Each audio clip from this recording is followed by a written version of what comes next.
Minasyaitonirrajim. Bismillahirrahmanirrahim.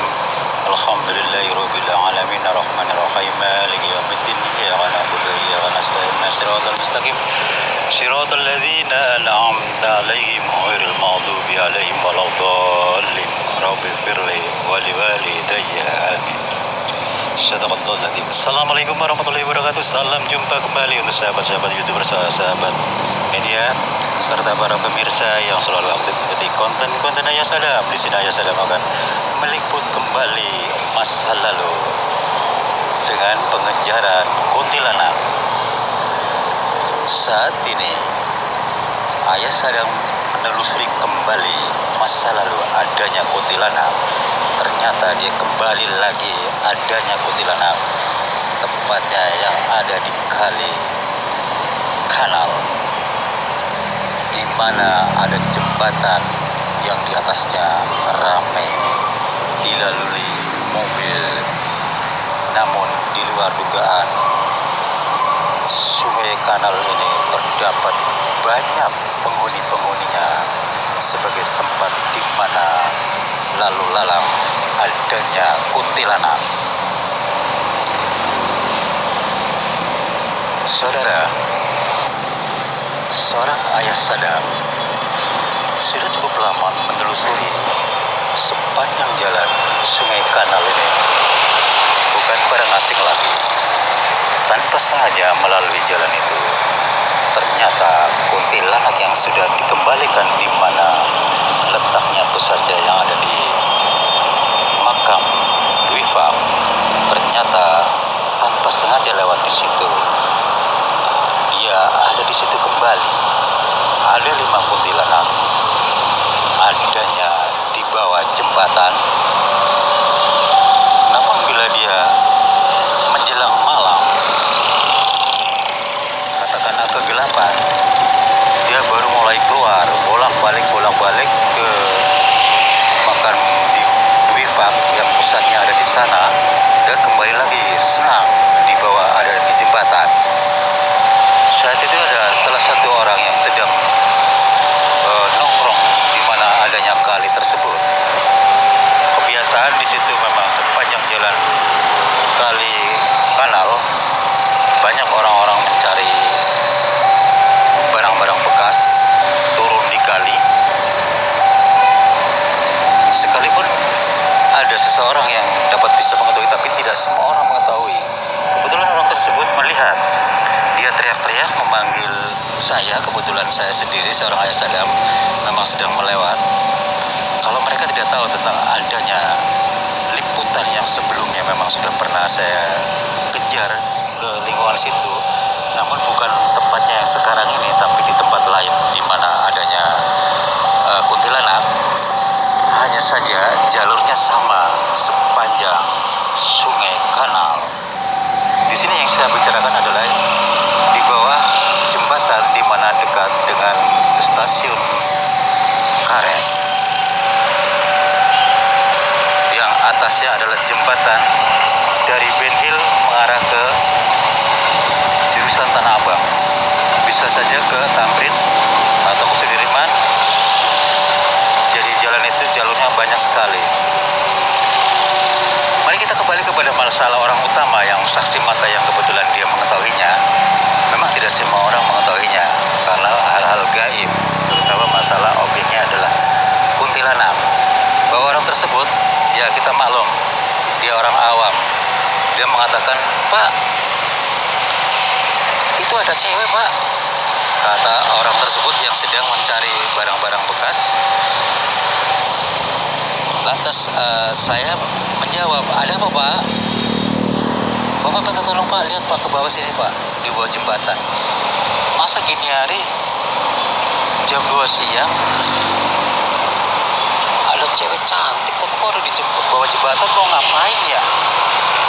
Lantas saya sebagai seorang Ayah Sadam, kebetulan memang sebelumnya sudah mengetahui jalur-jalur situ, lantas turun kali mendekati si bapak yang minta tolong.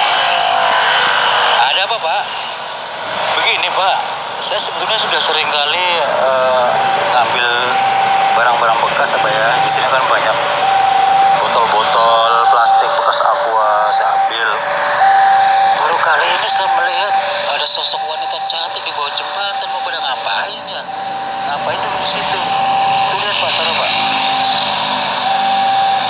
Bapak berarti punya kelebihan, Pak. Tidak semua orang diketahui, Pak. Memang tergantung dianya. Kalau bangsa gaib itu pilih-pilih orang. Untuk orang awam tentunya ya, hanya orang-orang tertentu sebetulnya yang bisa memahami dan bisa melihat hal-hal gaib, termasuk saya. Kebetulan Bapak memanggil saya tepat sekali. Itu tidak lepas dari bangsa kuntilanak, Pak. Untuk kaget, terkejut dibuatnya orang pertama yang sedang memulung. Masa sih, Pak? Cantik banget loh, Pak. Berarti Bapak sudah dipengaruhi pandangan matanya. Memang pekerjaan bangsa jin begitu, Bang.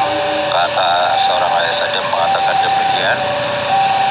Jadi, barang siapa kalau memang sudah masuk di dalam lingkarannya, katakanlah hipnotis olehnya, bisa saja kalau dia mau, Anda bisa tertarik dia, terbawa sebagai teman pendamping. Makanya Anda bisa melihat bahwa melihat dia adalah sosok wanita cantik. Pada dasarnya dia kuntilanak yang seram. Kalau terlihat orang yang dimaksud bisa melihatnya, dia berubah cewek cantik. Aslinya memang jin, cuma dia punya peranan kuntilanak. Lantas orang pertama, serem juga ya, Pak ya. Saya ngeliatnya cewek cantik. Ya, yang tadi saya katakan, yang namanya hal-hal gaib pada dasarnya kan jin, cuman mereka punya peranan masing-masing. Ada yang punya peranan kuntilanak, ada yang tuyul. Yang kita bicarakan kan masalah kuntilanak. Coba saja ntar Anda perhatikan menjelang malam dia jalan-jalan. Bapak kan dikasih kelebihan nih, bisa melihat. Sekalipun Bapak manggil 1000 orang, belum tentu 1000 orang itu mengetahui. Hanya orang-orang tertentu yang paham. Ini Bapak dikasih kelebihan. Alhamdulillah, saya katakan demikian. Lantas seorang pemulung bertanya, Pak, membahayakan nggak, Pak? Kalau membahayakan, kasihan nanti orang-orang yang nggak paham bisa kan tukang pulung kadang-kadang sampai ke bawah sana, Pak. Kalau menurut saya, kata seorang ayah saya, kalau kita cuek, tidak mengganggu dan ya baca-bacalah, kita kan sama-sama satu akidah, Bapak paham lah. Baca apa kayak ayat kursi, suratul fatihah, apa aja lah, sholawatan, insya Allah hal-hal seperti itu kalau kita ahli zikir, dia ngerasa panas, justru dia menjauhi kita daripada kita ketakutan dia. Karena kita dengan adanya zikir, energi kita berbeda, dia akan panas. Jadi otomatis dengan sendirinya dia akan menjauh. Yang penting selama Bapak misalnya sedang mencari barang-barang bekas gitu ya, kalau ada dari itu Bapak berhenti sejenak, berdoa, mohon pada Allah, minta perlindungannya, seperti itu aja, Pak. Begitu, Pak ya. Kata si orang tukang pulung mengucapkan terima kasih ya, Pak, atas masukannya. Saya baru kali ini loh, Pak, seumur-umur baru melihat. Aku pikir, gue bingung, cewek cantik kok nongkrongnya di bawah jembatan, padahal kan tempatnya kotor. Dia katakan demikian. Lantas seorang tukang pulung negor seorang ayah sadam, Pak, kenapa Pak sempat bengong, Pak? Itu di bawah ada burung. Akhirnya burung patung-patungan, nggak taunya burung hidup, diem aja. La haula wala quwwata illa billah. Mana, Pak? Tuh. Oh iya, Pak, patung, Pak, kata tukang pulung. Bukan, itu burung. Lihat tuh, bergerak dan bergerak. Memang dia begitu, sifatnya kayak patung. Dia lagi mencari ikan. Dan kalau kedapatan ada ikan, baru dia bergerak cepat, refleks dia. Pinter dia dengan cucuk mulutnya itu yang tajam. Begitu kedapatan dia langsung terbang, dibawa ke pohon, bisa jadi. Kalau dia belum kedapatan, dia kayak patung aja tuh, diem aja. A'udzubillahi minasyaitonir rajim. Bismillahirrahmanirrahim. La haula wala quwwata illa billahil aliyyil azim.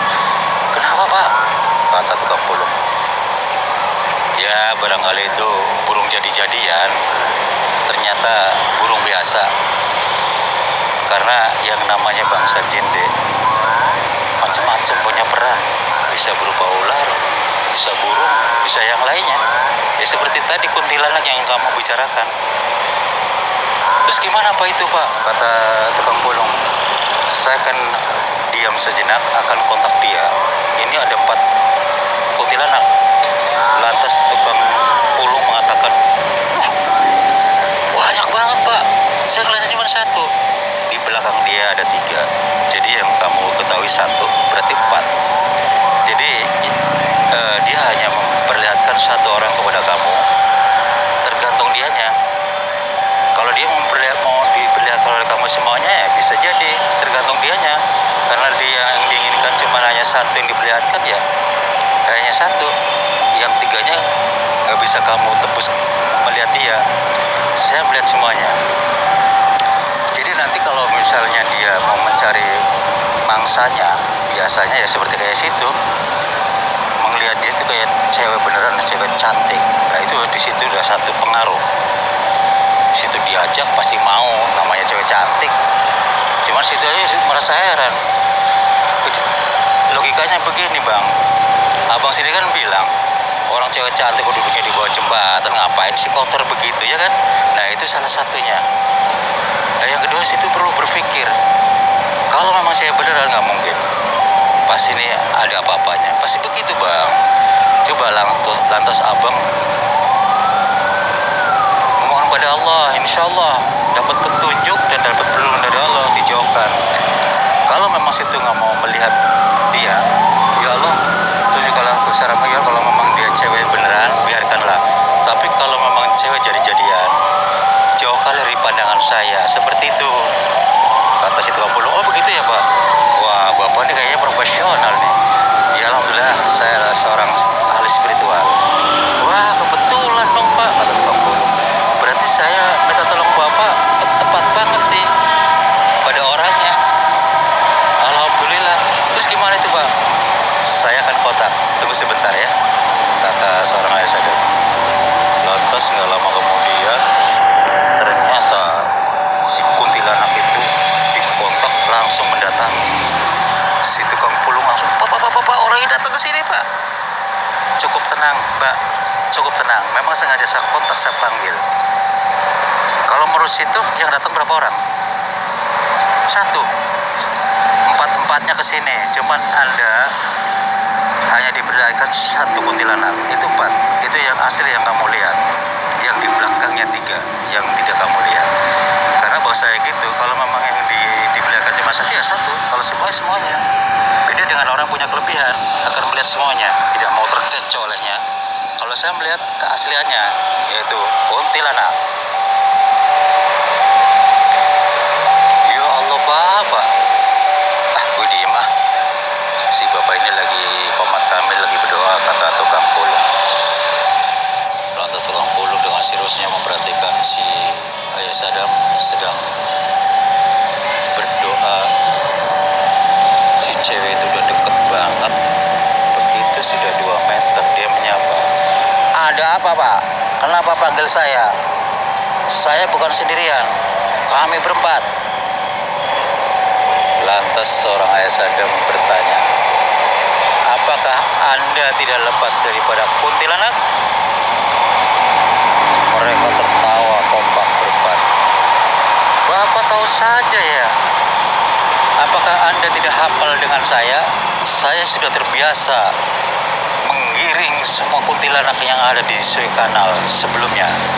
Sekarang di sini kebetulan ada orang teriak-teriak minta tolong untuk melihatnya, katanya ada cewek cantik. Itu bagi mereka, tapi saya tidak tertipu. Anda bukanlah cewek cantik, tapi kuntilanak yang menyeramkan. Tidak lepas dari bangsa jin. Lagi-lagi mereka tertawa sambil berbicara. Lantas mau apa Pak? Itu suka-suka saya. Sekarang juga kalian kembali ke pusatnya yang ada di makam Dwi Pak. Karena saya sudah cukup capek dari dulu, dari ujung pintu air karet sampai sini sudah saya kembalikan. Tapi di jembatan ini memang saya belum pernah mengetahui. Kebetulan saya lewat sini ada orang minta tolong. Oh, ternyata betul ada kuntilanak yang nyangkut di bawah jembatan. Sekarang kamu kembali deh. Daripada nanti mengusik mengganggu orang-orang yang lagi nyari barang-barang bekas, kasihan. Lantas mereka tertawa. Apa pedulimu? Hak gue akan tidak membuat nyaman manusia yang ada di sini. Kalau kamu disuruh kembali lagi di mana kalian tinggal, saya akan paksa dengan cara saya. Saya ini ngasih kesempatan baik-baik. Lagi-lagi mereka tertawa. Ternyata di belakangnya bertanya, bapak tua, lu punya nyali ya? Hadapi saya yuk. Lantas seorang ahli spiritual mengatakan, kamu tidak mengenal saya. Rajanya kuntilanak saya sudah kenal, yang ada di makam Dwipa. Ini sudah cukup lama saya menggiring mereka untuk kembali. Ternyata ada yang nyangkut di sini. Saya udah beberapa bulan aja nggak kemana-mana. Ternyata pas kebetulan saya lewat jembatan, ada orang minta tolong, tukang pulung. Betul juga, ternyata kalian ada di sini, 4 kuntilanak. Sekarang juga kalian kembali ke semula. Lagi-lagi mereka tertawa. Anda tertawa terus, berarti Anda memang benar-benar tidak mau dikasih kesempatan dengan baik. Saya paksa kalian. Tiba-tiba seorang spiritual mengambil 1 batang rokok, dibakarnya, lantas dilemparkan ke mereka berempat. Mereka kesakitan, kepanasan, teriak-teriak, aduh ini apaan nih? Ini kan cuma rokok, kok bisa besar banget sih? Asapnya panas, ya Allah, ya Allah, ya Allah. Ke atas itu Kang Pulung malah ya Allah, ya Allah. Pak, hanya sebatang rokok kok bisa besar begitu? Bisa melemparkan mereka kembali ke tempat semula. Dia udah menghilang, Pak. Ke atas itu Kang Pulung mengatakan demikian. Lantas seorang ayah saja mengatakan, ya ini memang roh biasa, Pak. Tapi atas izin Allah, apa yang kami hajatkan, alhamdulillah dikabul. Mereka sudah kembali. Jadi Bapak nggak usah khawatir, sudah nggak ada di sana. Ya sudah Pak, saya permisi dulu. Demikianlah saudara, kilasan kupasan adanya 4 kuntilanak yang ada di bawah jembatan, di mana di Sungai Kanal yang sudah cukup lama kami liput. Ternyata yang belum saya liput ada kedapatan nyangkut ada di bawah jembatan, di mana adanya dekat stasiun karet. Mereka sudah tunggang langgang kembali ke tempat semula, di mana adanya makam Dwipa. Semoga bermanfaat. Tujuan kami adalah sharing. Wassalamualaikum warahmatullahi wabarakatuh.